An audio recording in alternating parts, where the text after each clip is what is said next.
Oh, there it goes. There it goes. All right. I'm here in stealth mode. Here's Rasha and David.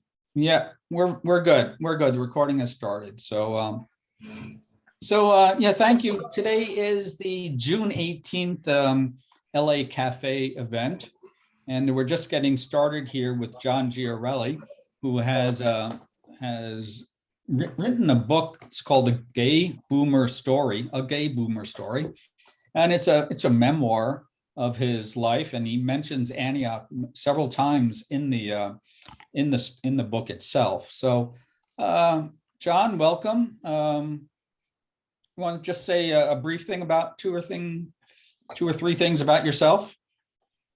And the book? Sure. Well, we'll get into the book for sure. Okay. Well, actually, the back of the book has a brief description, but at first, I'll tell you a little bit about myself. I grew up in Connecticut and went to through a Catholic educational process as a youngster, and was on track for being a pretty conservative young Catholic boy going to Jesuit prep school, which is very enlightening. The Jesuits are wonderful teachers, and I was kept on that track and started college at Boston College, a Jesuit university, and slowly started realizing that I was a bit different than the what I like to say and what now may be considered somewhat prejudiced or sexist. I didn't fit in amongst the jock and cheerleader types at a large Catholic sports themed university, and I started searching for a better fit of a college that fit me better, and I started on the East Coast and slowly moved westward until I found the place that the campus that I walked onto and felt like I had found my true home. And so that started in the mid 76. I found Antioch in 76. I didn't start until all of 77. I was there until the summer of 1980. And that turned out to be the 3.5 or 4 years of the most influential period of my life. The beginning. I like to say it was the start of my new life. Sure. What were you gonna say, Peter? Well, I was going to ask you, what did you major in while you were at Antioch? So I started out in English. That was my major at BC, and I was in some of the honors English courses, writing courses at Boston College, and I continued that at Antioch until I wandered into the music building and took a course with a man named John Ronsheim. Sure. And he was so inspiring and so wonderful, and I started to find my singing voice and my musical voice, that I decided to switch majors to music. And I remember sitting on the steps. This is in the book, actually. I was sitting on the steps of the music building one day, and Professor Ronsheim walked up to me and said hi and asked me how I was doing. And I gleefully announced to him that I had switched majors to music. And I'll never forget his comment. He said, "Well, it looks like you're really beginning to blossom, John." And that has kind of stayed with me throughout my life. It was the first time someone said that to me, and someone actually approved of me taking a different path in my life. And from up until then, there was mostly an approved path by either parents or a kind of academic track that I Sure. was on.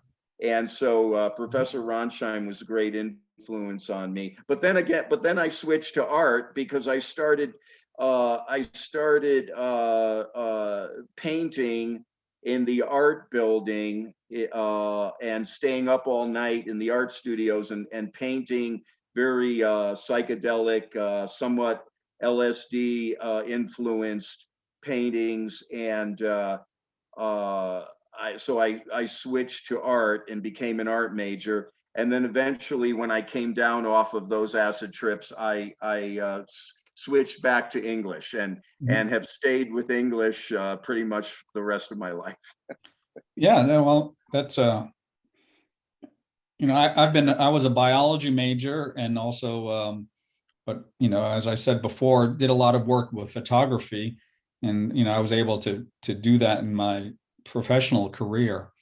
I had a couple of nice co-ops, but all in the sciences myself.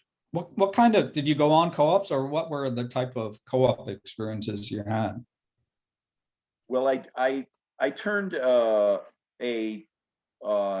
assistant poetry editor position at the Antioch Review into a co-op job. And so I got co-op credit for working for being a poetry screener for Nolan Miller, the poetry editor of the Review at the time.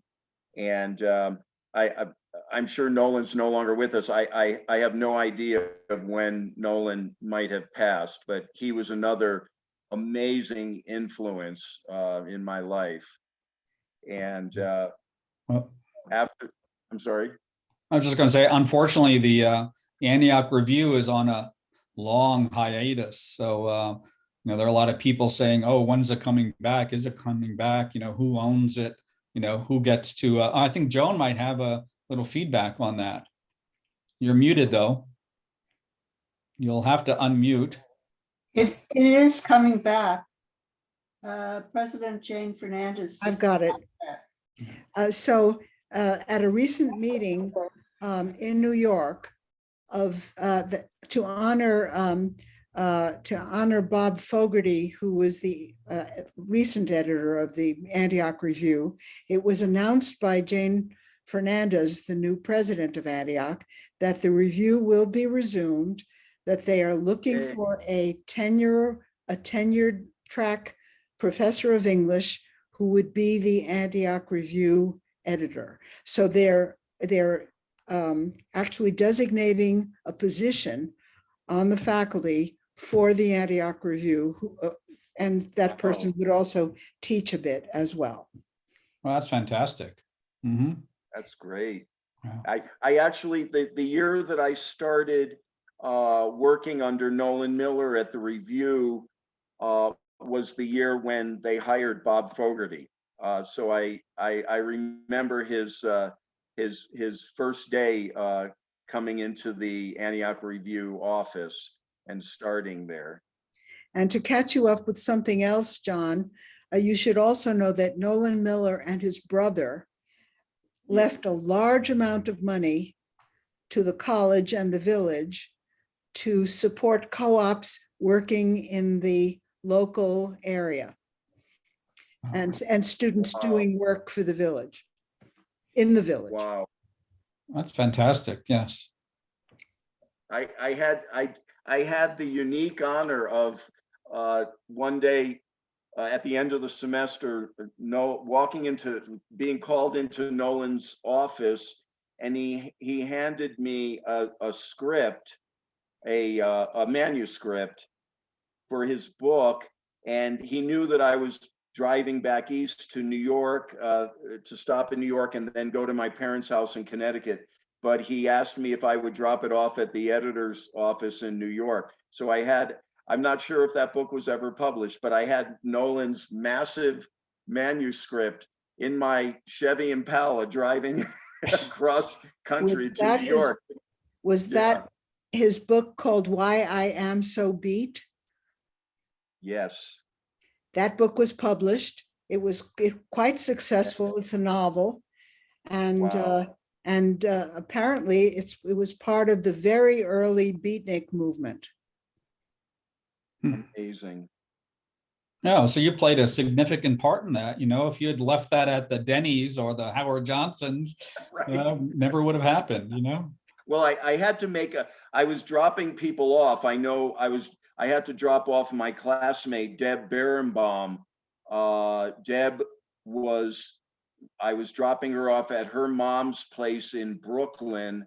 No, Queens. I'm sorry, Queens. Let's not make that mistake. And she, yeah, but then I had to deliver the manuscript, drop Deb off, and possibly one other student before I made that additional 2-hour drive up to Connecticut. But yeah, so oh, I'm glad I was instrumental in getting him published. For sure. Did you do all your co-ops there in Yellow Springs? No, I did. Where else did I co-op?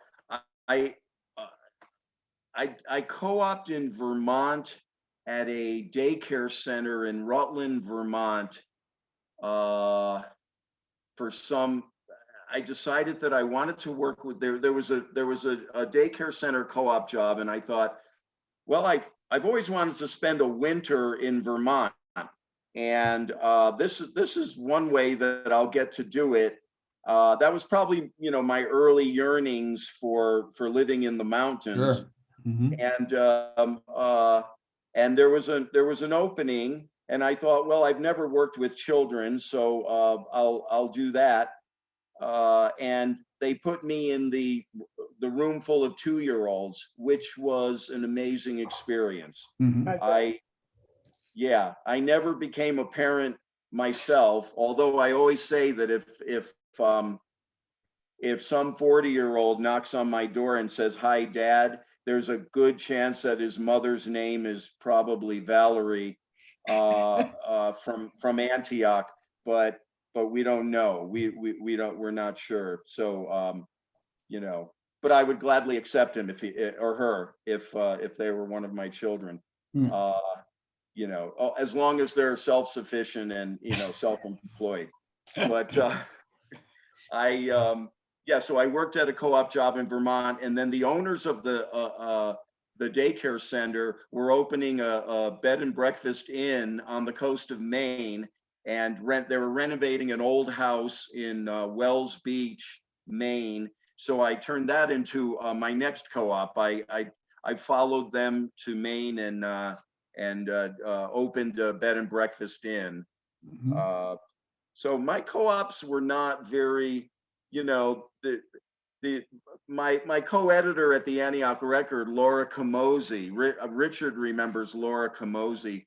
She was a very dedicated editor of the Antioch Record in like 78, 79, and I worked under her, and then I became the editor of the record. But Laura took co-op jobs like the one at the Washington Post. That was Mm-hmm. like the creme de la creme Sure. co-op job for journalists and English majors, and she took that one, and I didn't follow in her footsteps to do such serious co-op jobs, and I probably should have. I didn't really take good advantage of it. I don't know if that's true. I think everybody comes back from every co-op a richer person for the experience, just for having to fend for yourself and be responsible for yourself. It's really probably one of the best features of the college is the and certainly the reason that I went there is for that opportunity. But so how do you go from the hills of Vermont and the coast of Maine to like the streets of San Francisco? That's such an interesting transition, and it's far beyond any of experiences I had, or probably many people on this call. What? When when I graduated from Antioch, I followed Laura and a group of people to Washington, D.C., because I had no idea what to do for the rest of my life after Antioch. I mean, it's weird, but I had such a grounded, wonderful experience at Antioch, but then all of a sudden I was emancipated and not knowing really what to do with my life, and didn't seem to have a future. So I just moved to DC with a bunch of people and wound up living with another Antiochian, Rebecca Gwynn, who now runs a very established animal shelter in like the most prestigious or largest animal shelter in the Atlanta, Georgia area. But I wound up rooming with her in a house in the Adams Morgan section of DC with a couple hippies who were already living there, and I was sort of, flailing around in DC, and I wound up going into my usual gay watering hole in DuPont Circle, which was the gay neighborhood of DC at the time, and I met the love of my life. Just in short, long story short, I met the love of my life, and he was in DC. He was a political science professor already when I met him, and he was in DC to teach a short course at the Pentagon. And so I, spent a wonderful romantic week with him, and then he went back to Oklahoma, where he was teaching at the University of Oklahoma. But he had bigger plans. He was planning on moving to San Francisco to be in the middle of the peak of the gay liberation era in San Francisco. And I decided to follow him out there, and went out, and we wound up living in San Francisco and experiencing the post. It was a weird period because there was a lot of jubilation. People were moving to San Francisco from everywhere around the world to become, to live more honest, authentic lives in San Francisco. And Harvey Milk had just been assassinated a couple years earlier, so there was tension. There was revolution in the air, but it was mainly a big party on Castro Street and throughout the Bay Area. And it was the place to be. It was where it was at for the LGBTQ community. And then AIDS hit, and we were having such a crazy, wonderful life that it took a couple of years for it to sink in that AIDS was starting to introduce itself into the entire community. Yeah, it must have been. In fact, at first, there's a scene in the book where I say that I was part of the headline from the San Francisco Chronicle in 1981 that said mysterious virus causes the death of 7 gay men. And I remember thinking, what a shame. That's terrible that's happening to them. I never thought that it would come home and affect me. And I ended up losing my lover and my circle of friends in San Francisco, and then that was it. It changed. Everything changed after that. Yeah, it was a devastating time. I lived, outside and close to Sacramento and Davis, and so I had many friends in the Bay Area. Yeah, it was just devastating and was sad. It was a real real tragedy, really. And then, the administration at that time, similar to the administration now, just didn't give a shit about it. They just did everything they could to avoid the topic. Yeah. Did you happen to ever meet Heidi Wyckoff in San Francisco? Yes, Yeah, I did. Heidi and I were very good friends from, Yellow Springs days. She passed Oh. away a couple of years ago. Oh, Yeah, very, very sad. But yeah, we kept in touch for quite a bit. Yeah, she hosted one of the craziest parties I ever went to. It's a little bit naive then. I brought my like 2-year-old daughter, to one of those parties in San Francisco. And she still remembers that. I mean, I don't know from pictures or what, but that was, yeah, probably the best party I've been to ever. oh. That's good. Yeah, it was wonderful. We were living in the Haight-Ashbury, and there was, by 1980, there were still some vestiges of the Summer of Love in the 60s. There's some hippies still hanging on in San Francisco, but for the most part, the Haight was changing its character Right. from hippie to kind of punk rock. Angry punk rockers, but it was still fun. San Francisco was a wonderful part of my life. So what the book does, it kind of follows me along through the past 6 full decades of life, and what seemed to happen in each of those decades was that I was kind of landing in or searching for what I like to refer to as true home. And the book almost got that title, but I thought it was too cliche. But it kind of came down to like, especially as a gay person, where is my true home, and do I belong here? It's not. I tried not to make it a Hallmark daytime, where do I belong kind of story, but it did, it, after all, the last chapter kind of sums it up about, if have I found where I belong?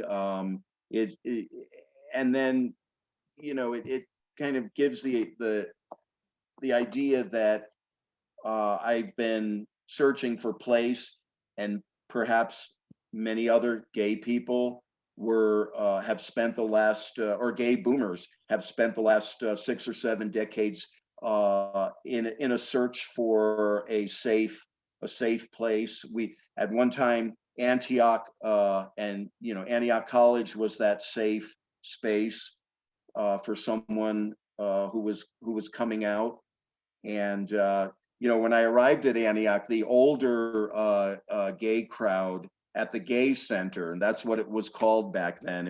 It was the LGB Center, the old beat up house on campus, and some of the radical fairies were still there, and they insisted that I come out to my parents when I did eventually realize that I needed to come out, and I said, oh God, no, I'm not coming out to my Italian immigrant father, who was very stern and everything, but they were insistent. There was always that encouragement to evolve and move forward at Antioch, and that's what I loved about it. But so each decade kind of found me in a new place, a new home, and now so I hopped from coast to coast, and I was thinking, if we have time, would you want me to read the Yellow Springs chapter? How much time? I don't remember how. Yeah, we can do that for sure. Why not? I would like to say that I really like that with each decade of your of your life, you have sort of like a song associated or a soundtrack. Right. I really obviously I knew all those songs, but I thought it was a great literary technique or whatever you want to call it, but it really. starting with the scene where my cousin and I are sitting on the living room floor of our house in the early 60s, and the Ed Sullivan Mhm. show came on, and he announced the Beatles, and Yeah, started with absolutely. the Beatles and made its way all the way through the disco era with the Village People and Patti LaBelle and Mhm. Gloria Gaynor's "I Will Survive." Richard can tell a story about our connection to that song "I Will Survive," right, Richard? You're on I mute. don't need I don't need to. I will either just verify or deny. That's my only purpose for being here. But Uh, I will verify that story. Yes. yeah, well, I was in that little email I wrote. I did think that all of us have a song track to our lives, and I think it'd be interesting to sort of poll the Antioch community and see where there's overlap. Right. I've done a lot of work on the Antioch Adventure, and there's a song track in there, and Yes. everyone, of course, in that mid to late 60s, that's part of their soundtrack. I think it'd be an interesting sort of research product or so. I'm hitting myself because I forgot to add that experience of sitting in the auditorium in Main Hall, in Kelly Hall Kelly. Auditorium, and watching during my introduction to Antioch, watching the Antioch experience and the Antioch Adventure, and seeing them dancing on the roof of the student union and Mhm. singing to the song. Oh man, Dancing in the Streets, I think that one. shout it out around the world. Are you Yeah. ready for a brand new beat? Yeah, dancing in the Mhm. streets. Yep. Mhm. Yeah, it's I have fantastic. I myself I have four VHS tapes in my life left remaining, and one of them is the Antioch Adventure. Well, about in 2020 on the virtual reunion, there was a live panel discussion with Jessica Lipnick, John Draper, Richard Bosch. They talked about the film, the atmosphere on campus, the issues that they had. It was a fantastic sort of recap of the whole movie. I am working on a little video that of the Zoom, that brings in some of that conversation and some clips and so on. But I tell you that that video editing and assembly, the original Zoom video was not useful. There was just terrible stuff. But there's a lot of great insight in that little panel discussion. It really should be archived. Just a lot of good information in there. But what time? It's 4:40. Yeah, why don't you find a section, John, from the book? I've got my copy right here. This doesn't work too good with the virtual background. There it is. So did you self-publish? Is this a self-published book? Yes, on the site that what'd you say, we all love to hate? Oh yes, on Amazon. Yeah, I'm gonna do a second edition on, I think on oh man, my memory's failing now. The Sure. another publishing site, Spark, Mm-hmm. that will allow small independent bookstores, distributors to pick it up. We had another author that we interviewed that had a self-published book, but then that book was taken up by a publishing house in New York that publishes, self-published books. They sort of give it a second life. So there are organizations like that out there. Oh, great. Okay. I can send you a link there after this. I contacted an independent bookstore in Riverside out here, Riverside, California, called the Cellar Door Bookshop. and the owner got back to me and said that she would love. They have a decent LGBTQ section, and they do. I saw on their website that they do like a drag queen reading hour at the bookstore. So I thought I'd give it a shot. She got back to me and said, "I'd love to carry your book, but unfortunately our distributor won't carry it, won't pick it up because it's on Amazon." So Oh. Yeah, well, they are, yeah, like I say, the place we love to hate, you know, that's too bad, you know. But I don't know, you know, I live up on a hill in Los Angeles, and there is no really easy access to a bookstore. When I lived in Davis, you know, we had some great independent bookstores. I just walk downtown and come back with 3 or 4 books, and now I don't know, it's not rewarding to go to Amazon and buy a book, you know. It's much, yeah. You know, you have to sort of pick up the book, look at the cover, right? But then go through the pages and just sort of glance through.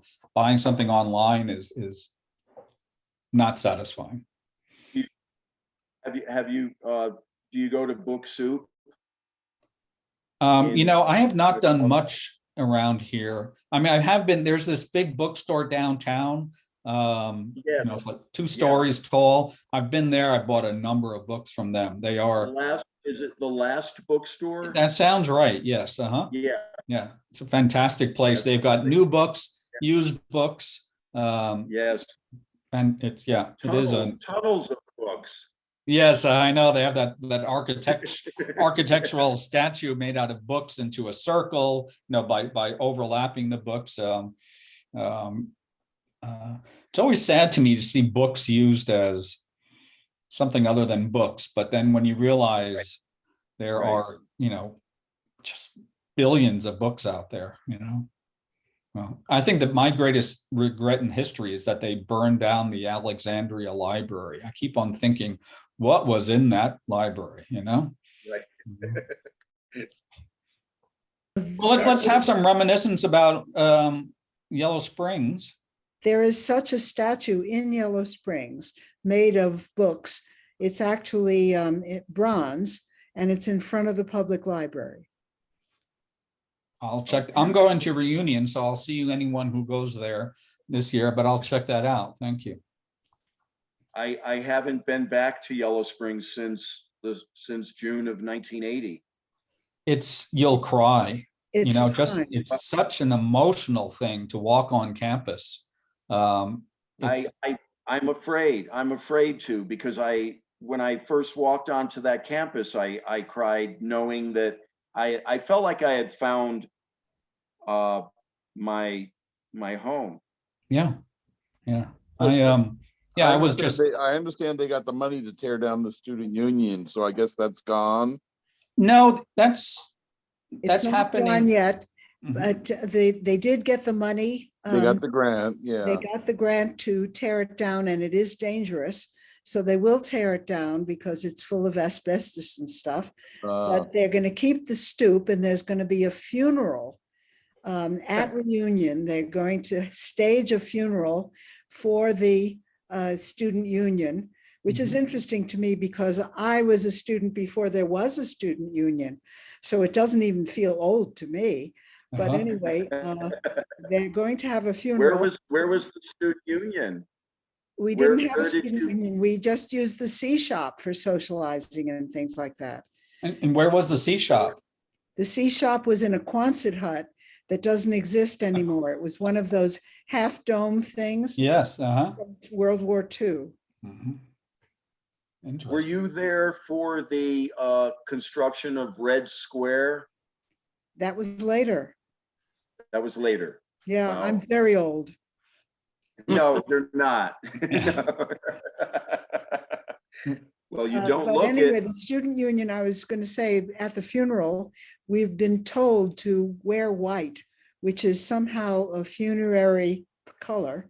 And we're supposed to, they're going to have a candlelit service for the student union to go to heaven. Well, I don't think it's going to heaven, but, you know, I think I Or just did, do it as a Viking funeral and just burn the place down. yeah, I did break into the union in 2019. Actually, I didn't break in, the back door was open. And it's a mess inside. But I did go upstairs and went to the dark room. It's amazing how much you forget and then how much you remember. Like, yeah, I know that staircase. I know where this goes, yeah, but it's a shame that they're tearing it down, but I'm glad that they're keeping the stoop. And I guess they're going to try to make some sort of a platform or a stage or some sort of structure to keep that, because I don't know when they built it, probably in the 60s, right? It was built in about 1960. Yeah. Yeah. There used to be a street going right by it, an open North road. College Street just went all the way to Corey. Right. Yeah. Mhm. So it was there when I started in 59. Oh, really? Well, we'll Yeah. have to get some history of that. 59, did you say? Yeah, Okay, so I was off by 1 year. But Mhm. anyway, yeah, about Well, we that. don't know. You could be off by 2 years, We used to folk dance there. No, Jesse is right. If Jesse says it was 59, it was 59. I Well, always she just said that it was there in 1959. Okay, I'm sorry. I'm getting too Okay. pedantic here. It was not there in 57. All right. Well, I'll come back with a not report gonna be- from reunion and get that data down here. I would love I for think John my to read signal's about Yellow Springs. What is Yellow Springs? All right, we got about 15 minutes left. I don't think we'll have too many questions. We've had a nice conversation going on here. I So thought John was going to read some of his. yes, Yellow yes, Springs. why don't you do that, and we'll then take a couple of questions from Nancy afterwards. Okay. Can you guys hear me okay? Because my internet signal out. It comes and goes, but right now it's just perfect. Okay. Nope. Well, now it just went, so you're gone.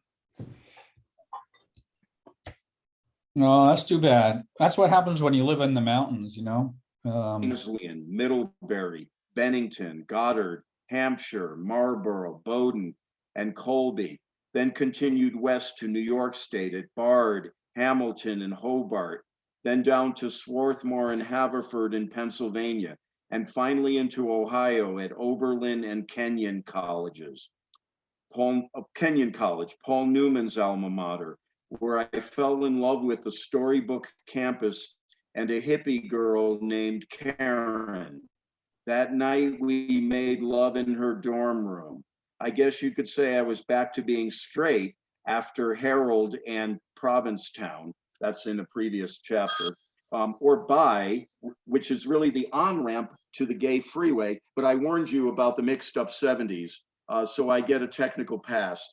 The next day, after a tearful kiss goodbye and hollow promises to return, I drove past pig farms into a funky little village about an hour southwest of Columbus called Yellow Springs.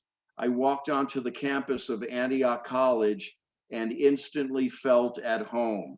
I suppose the admissions department interviewer also felt something, as he let me know then and there that I was welcome at Antioch. I knew they needed more students, as enrollments were just beginning to drop at all the small liberal arts colleges across the country. But at that moment, his gesture felt sincere and authentic, a quality I would learn to recognize about both Antioch and the Yellow Springs community from that day forward. I walked out of the majestic main hall on cloud 9, like I had just been handed the keys to the Emerald City in The Wizard of Oz, and floated across the campus in an out-of-body state of inner peace and joy, until I made it back to the room I was assigned to in West Hall, where the student whose quarters he was sharing with prospective students like myself had hundreds of science fiction novels on his shelves and walked barefoot around the campus, dressed in a long black cape and carrying a tall wooden staff.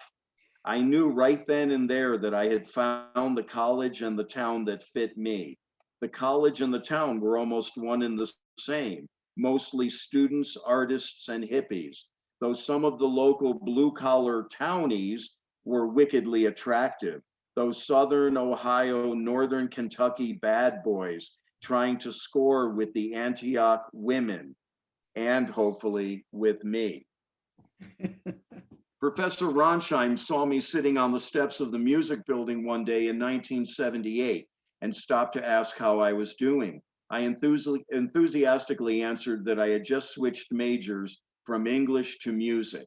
His perfectly empowering response was, "Well, it looks like you're really beginning to blossom, John." If I could talk to him today, which I recently learned I cannot, I would tell him that his comment not only stayed with me throughout my life, but became a metaphor for it. The day I set foot in Yellow Springs, Ohio, was the first day of my own life, the day I finally began to blossom in my true home. Wow. Do we have more time? Sure. I met a girl with jet black hair, wild and athletic, both in and out of the sack, and Jewish.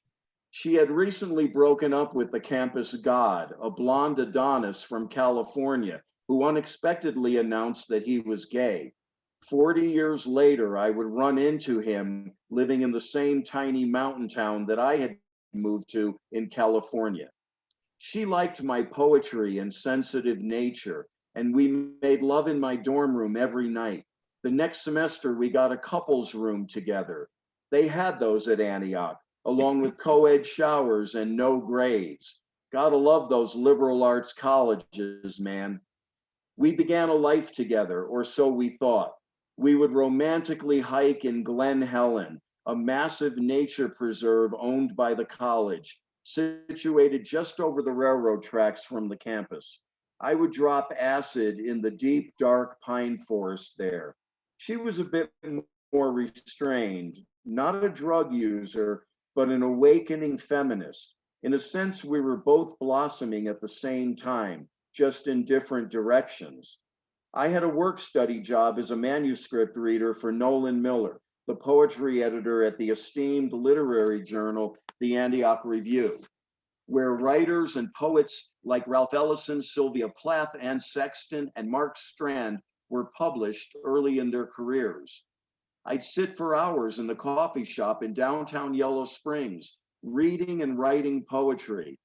My girlfriend started taking EST, the self-improvement psyche healing course created by Werner Erhard, the new age guru of the 70s and 80s. She'd come back to our cozy little dorm room after a seminar and cry through her existential pain. I would stay up all night in the art studios, as I had by then changed my major once again, painting through my own painful confusion on massive canvases while tripping on acid.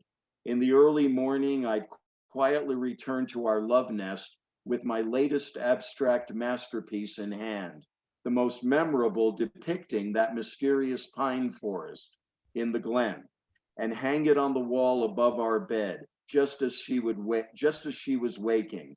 We would screw before class. One time she said I wasn't doing a good job orally down there. I tried to improve my technique, but I was blossoming, apparently back in the other direction again. You can sometimes lie to kick it, but you sure can't fool Mother Nature. My best friend at Antioch was Eric, a social butterfly on campus and an actor and comedian. He knew me well. We were kindred spirits, connected at the hip, even when living at opposite ends of the country years later. We started attending events at the college's gay center, located in a beat old house on campus. Everyone went there. It was Antioch, for crying out loud.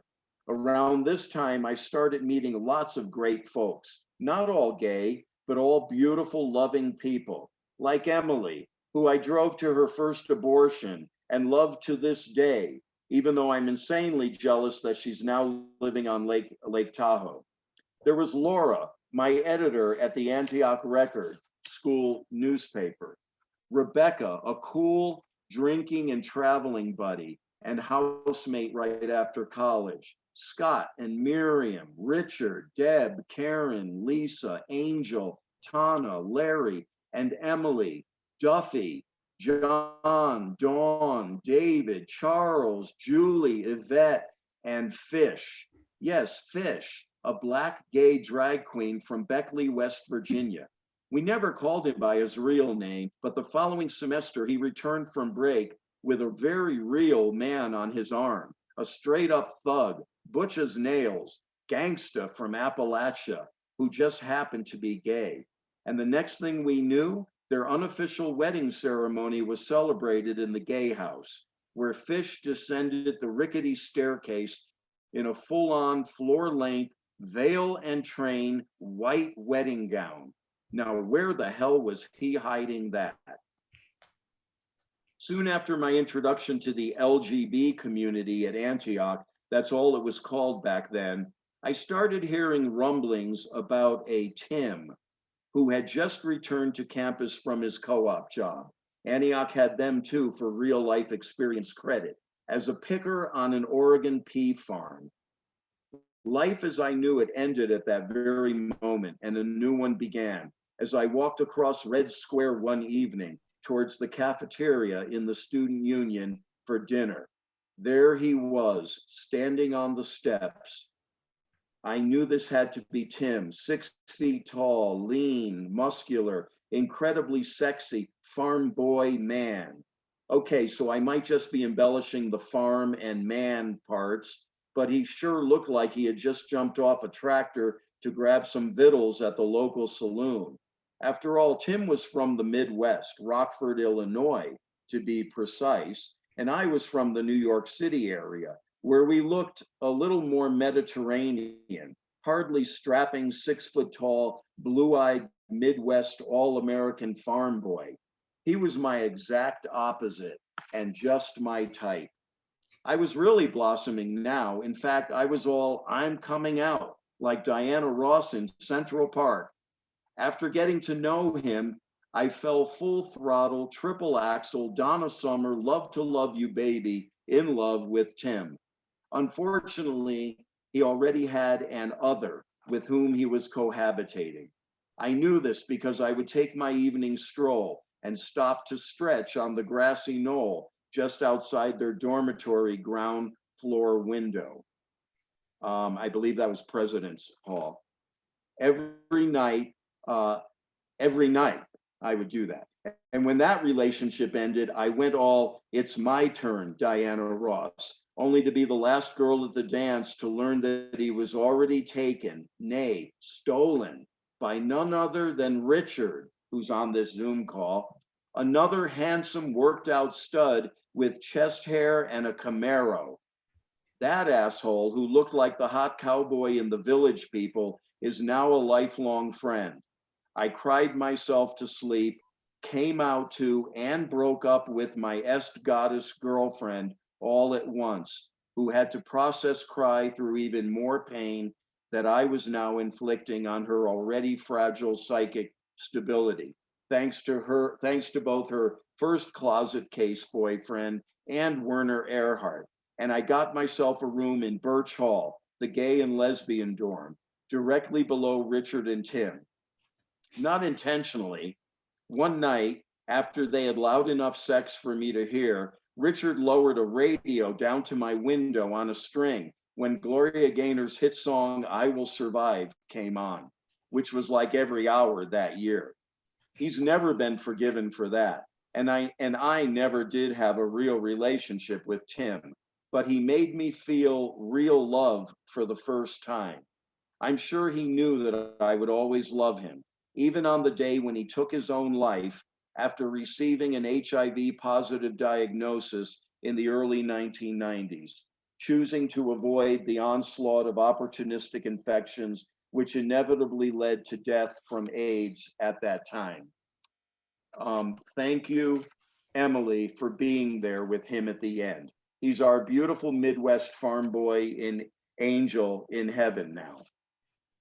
Life became lonely for me at Antioch after leaving my girlfriend and straight identity behind and experiencing the heartbreak of unrequited love for the first man to whom I opened this beating heart. Soon after graduating from Antioch, I met my one true love, my soulmate. We caught the moment in time at the very peak of the gay liberation era in San Francisco at the dawn of the 1980s. In fact, the hit disco song at the turn of that decade, just as I had graduated from Antioch and was heading for new horizons, was Born to Be Alive, a destiny so many others never got to fulfill. Once again, amazingly, over 40 years later, I'm still standing like Elton John. I guess I'm destined to fulfill the instruction of the educator and first president of Antioch College, Horace Mann. Be ashamed to die until you have won some victory for humanity.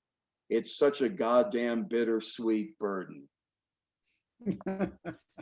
Thank you very much.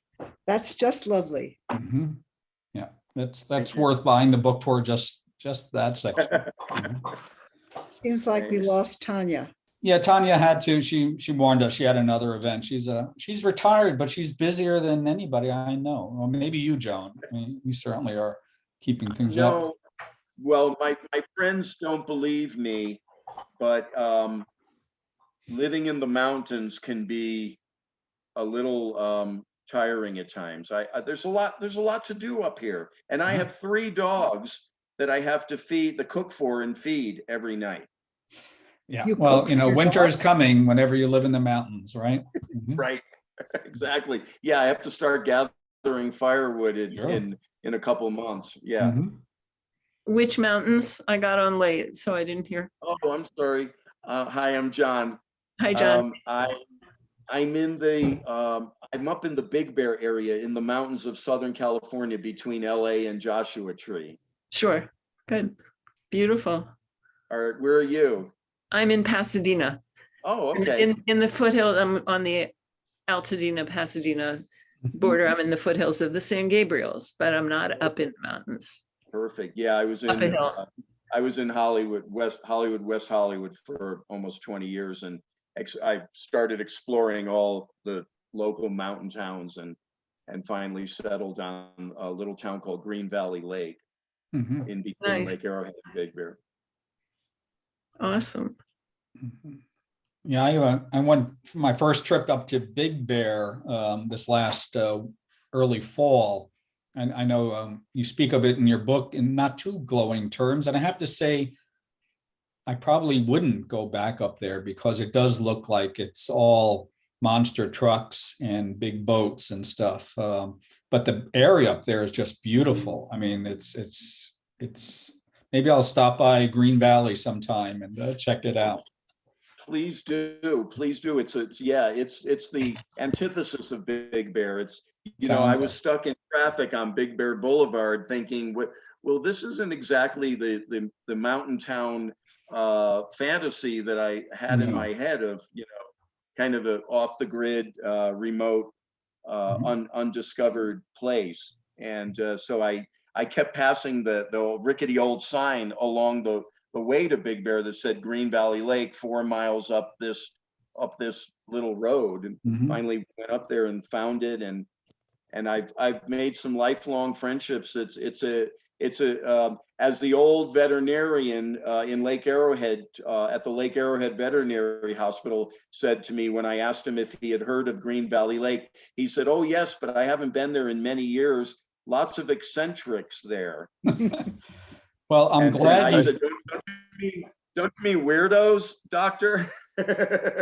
I could attest. Twice I've been up to Green Valley Lake to visit John, and never had I had snow 6 inches on Memorial Day. That was 3 years ago, right before COVID started. but it's a beautiful, Right. beautiful place. And it's just, it's what, 7,200 feet up, and it's just Right. beautiful. Yeah. Well, I will plan on coming up there once. I see Dr. Stromanis has a question. Yes, John, I wanted to ask you just on a personal level, after such an exotic and interesting love life, are you alone now, or do you have somebody in your life who's your partner or lover? I am alone. You have 3 I, dogs. yeah, my dogs are my lovers now. Yeah, I haven't met, I've had 3 somewhat rocky relationships since if you read the previous chapter, I mean the chapter after the Yellow Springs chapter, when I moved to San Francisco with Ted. He was the love of my life, and then after he died, I had 3 successive relationships that weren't quite the same, and I probably was somewhat responsible for their demise, not the men, but the demise of the relationships, Mhm. and because none of them measured up to Ted. Mhm. Well, I wanted to say that your writing is wonderful. I have not read your book yet, but it does seem as if you're a terrific writer. Thank you so much. Mhm. Thank you. Well, so we're just about out of time.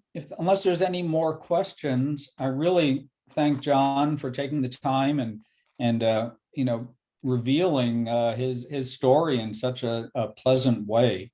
It was a great book, and I'm sure that people enjoyed hearing it and hearing about you. I'd like to also thank the crew out here, Jesse and Wendy and Joan and Tanya for helping put this together. And like I say, we're working on getting them posted to the Antioch College. I think it's a YouTube site or something like that. Well, thank you so much. And if any of you have, here's a shameless plug. Anybody has a Hollywood connect, let me know. Could you say it again? Your audio just dropped out. If anyone has a Hollywood connection to a potential, I've thought of the book as becoming either a Netflix series or a small film, or even a play, a stage play. Mm-hmm. Well, people have asked me if I had connections based on the calls I have here, but no, I'm sorry. I'm really, I have no connections, but I will forward you the name of that publisher that does republish works. So, and good luck getting them in bookstores. I don't know, And John, come to Reunion. I think it will be inspiring and you might meet somebody special. Mm-hmm. Is it, you mean the Zoom reunion? No, this year it's live and in person for a limited number. In Yellow Springs? Yes, Yellow Springs, and the number has not been reached. Mm-hmm. Not yet. You'll have to hold me up as I walk onto that campus. Yes, well, I met somebody, Hope Nathan, who saw the distress I was in and consoled me. I really have to. She's now a good friend on Facebook. Yeah, if you're there, we'll walk on campus together. And you can go to the Glen and you can go to the Pine Forest and relive that part. Man. Yeah. Wow. Yeah. Well, yeah. I mean, bring your. I don't know, Joe. I don't know. Don't have a relapse there. Bring your. No relapse, because I wound up having a period of my life where there was a drug period and drug addiction period that I write about in the book, and thanks to Mother Nature up here in the mountains, who I like to think of as my higher power, plus a little help from the.